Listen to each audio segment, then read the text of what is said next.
আসসালামু আলাইকুম বন্ধুরা, সবাই কেমন আছেন? আশা করি ভালো আছেন। আলহামদুলিল্লাহ, আল্লাহর অশেষ রহমতে আমিও ভালো আছি। আজকে আপনাদের সাথে এমন একটি খাবারের শেয়ার করব, যেটি আল্লাহ তাআলার এক অশেষ নিয়ামত। এটি হলে একটি তালের হোপরা। এটি আমাদের বরিশালের প্রতিটা ঘরে ঘরে, প্রতিটা গ্রামেই পাওয়া যায়। এই তালটা আল্লাহ তাআলার এত বড় নিয়ামত। আল্লাহ তাআলা এই তালের ভিতর সবগুলো জিনিস কাজে লাগে। ফার্স্টে যখন ছোট ছোট পানি হয় তালে, তখন সেটাকে আমরা পানি তাল বলে খেই।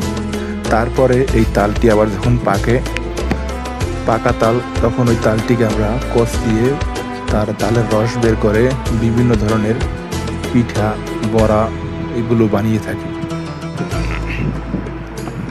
তারপর বড়া বানানোর পর ওই তালের যে বিচিটা, ওই বিচি আমরা এক জায়গায়, বরিশালের ভাষায় বলে ঝাঁপ দিই, আমরা এক জায়গায় ঝাঁপ দিয়ে রাখি।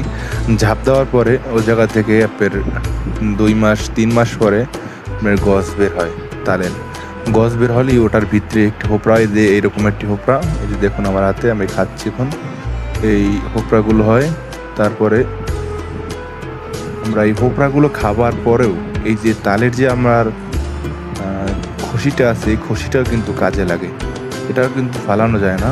এই যে তালের যে খসিটা, এটা দিয়ে পরবর্তীতে আমাদের ভাত রান্না করা হয়, বিভিন্ন ধরনের তরকারি এগুলো রান্না করে আমরা খাই। তাই আল্লাহ তাআলার এক অশেষ নিয়ামত এই তাল। এই তালটিকে আপনি 3 ভাবে খেতে পারবেন। এক, ছোট অবস্থায় একদম কাঁচা থাকা অবস্থায় পানি তাল। দ্বিতীয়, তালটি পাকলে তারপর কষিয়ে। তৃতীয়, ওই কষানোর পর তালের বিচিটা ওটি এক জায়গায় ঝাঁপ দিয়ে তারপর তার থেকে গছ বের হলে সেটাও আপনি এরকম বিচি ভিতরে হোপড়া হবে, তার সেটাও খেতে পারবেন। আর তালের যেইটা, সেটাও খাওয়া যায়। আপনার এটাকে বের করে এক জায়গায়, তারপর সেটাকে আপনার দুধ দিয়ে রান্না করে খাওয়া যায়। এ হলো তালের বৈশিষ্ট্য। আশা করি সকলেই ভিডিওটি মন দিয়ে দেখেছেন। আর আপনাদের তাল খাওয়ার দাওয়াত রইল। কে কে খেতে চান কমেন্ট করে জানাবেন। কুরিয়ার পাঠিয়ে দেবো আপনাদেরকে আমি। ধন্যবাদ সবাই। আসসালামু আলাইকুম।